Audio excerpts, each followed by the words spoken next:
Happy Friday. From the KUOW newsroom, this is Seattle Now. I'm Patricia Murphy with a roundup of today's top stories. It's September 12th. First things first, big thanks to our newest Seattle Now donors. Your financial support makes this show possible. You know, our fall membership drive is winding down, and we still need your support. Seattle Now brings you up to date 11 times a week. Now that federal funding for public media is eliminated, we rely almost entirely on listeners and local businesses. That's you. So donate any amount that fits your budget. The link is in the show notes. And seriously, thanks from the entire Seattle Now team. Caroline, Vaughn, Brooklyn, Andy, and Paige. Here's the news. Elected leaders from Washington state are praising the arrest of a suspect in the killing of conservative activist Charlie Kirk. Democratic U.S. Senator Patty Murray reiterated this morning that political violence is never acceptable. I'm glad it seems that they have caught a suspect. I expect the system to promptly go through their process and do it in the right way, and I'm glad that's happening now.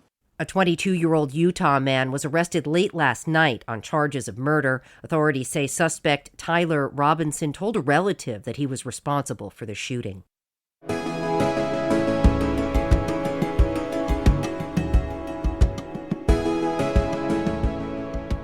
A federal judge has blocked a Trump administration policy on undocumented immigrants using Head Start. The directive prevented children who are in the U.S. illegally from enrolling in the federally funded preschool program.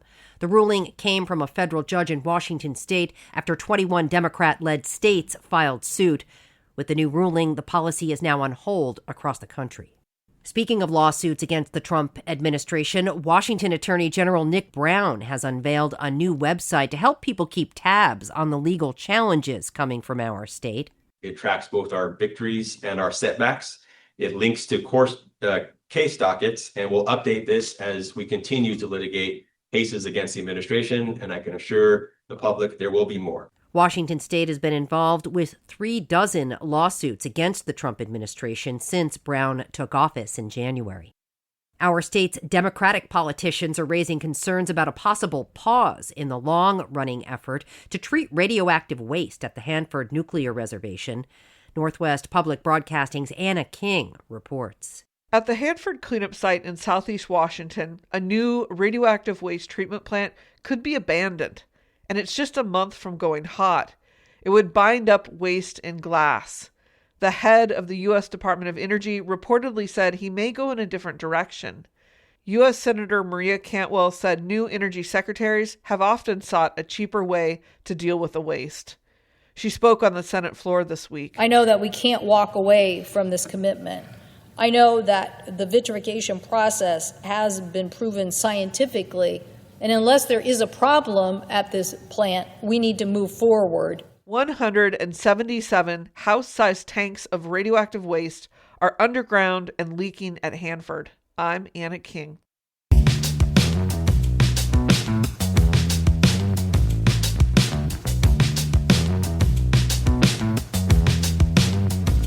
This weekend kicks off National Hispanic Heritage Month. It's a time when several Latin American countries celebrate their Independence Days.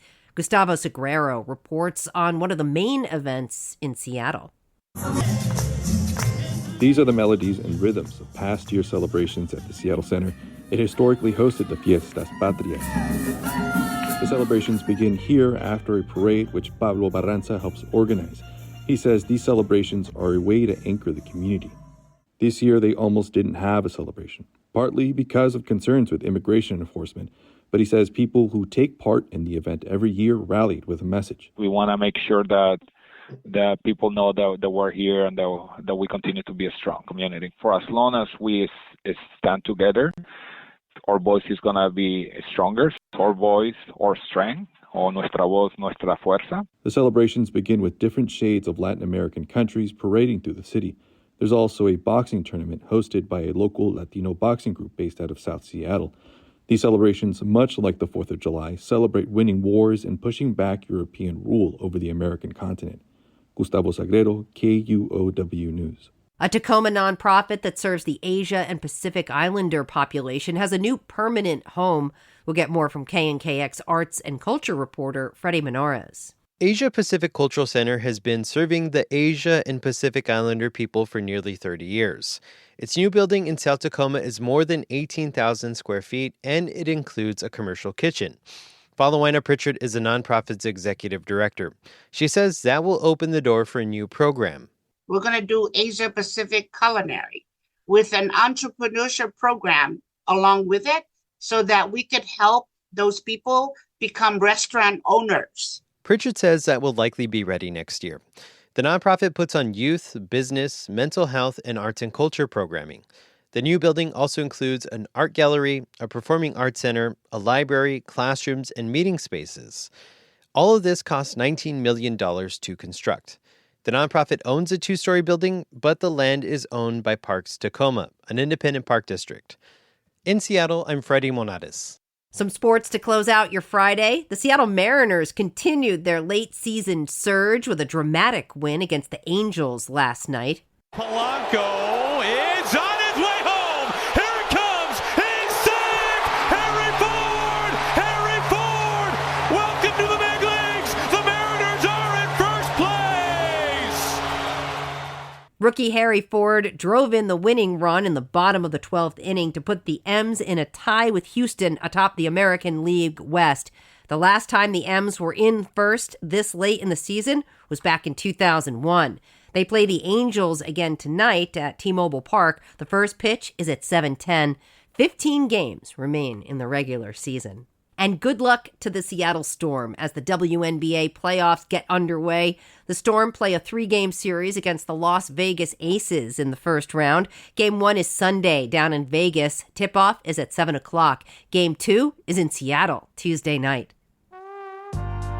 Next week on Seattle Now, we'll talk about expansions coming to Seattle's CCTV network. It's very dangerous to not take the time to put into place safeguards on technologies that really could cause far more problems than we're currently facing. Hear more Monday morning. And that's all for today from the KUOW newsroom in Seattle. Our producers are Vaughn Jones and Andy Hurst. And I'm Patricia Murphy. Seattle Now and KUOW are members of the NPR network. Have a great weekend.